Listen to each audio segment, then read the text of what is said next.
పెట్టుకున్నాం. అయితే ఈ 18 months లో ఈ రోజు కొంతమంది రికగ్నైజ్, జనరల్ గా నేను ఈ అవార్డ్స్ ఎప్పుడు తీసుకోలేదు. కొన్ని ఫారిన్ యూనివర్సిటీస్ కూడా PhD ఇస్తా ఉంటే, ఆనరీ డాక్టరేట్ ఇస్తా ఉంటే నేను పొలైట్ గా రిఫ్యూజ్ చేశాను. ఈ రోజు కేశవ్ గారు చెప్పిన దానికి రెఫరెన్స్ చూస్తే ఎంటైర్ క్రెడిట్ గోస్ టు నా కొలీగ్స్, ఇద్దరు కలెక్టరేట్లు గానీ, మీరు కలెక్టర్స్ గానీ, హెడ్ ఆఫ్ డిపార్ట్మెంట్స్ గానీ, ఈ పక్కండే ministers and senior secretaries including chief secretary.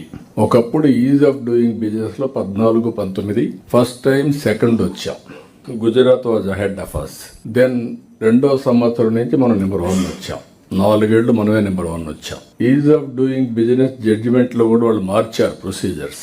Every year okay, ఇప్పుడైతే కలెక్టర్స్ కాన్ఫరెన్స్ లో ప్రొసీజర్స్ మారుస్తున్నాము, అట్లా వాళ్ళు కూడా మార్చి మళ్ళీ ఇండస్ట్రియలిస్ట్ అడిగా. అవన్నీ ఎవరిని అడిగినా కూడా మళ్ళా దాన్ని అడాప్ట్ చేసుకొని మళ్ళా మనం ఈజ్ ఆఫ్ డూయింగ్ బిజినెస్ లో నెంబర్ 1 వచ్చాం. ఇప్పుడు మనం గేర్ మార్చాం, స్పీడ్ ఆఫ్ డూయింగ్ బిజినెస్ అని పెట్టాం. దీంట్లో వాళ్ళు ఇచ్చింది కూడా మీరు చూస్తే 25 పాలసీస్ ఇక్కడే ఉన్నాడు Yuvraj, and also different department heads ఇక్కడ ఉన్నారు, సెక్రటరీస్ ఉన్నారు. Majority came from industry department policies అన్ని. I really appreciate them. What are all the required policies 18 months లో 25 పాలసీలు తీసుకొచ్చాం మనం. I congratulate them. One of the best work.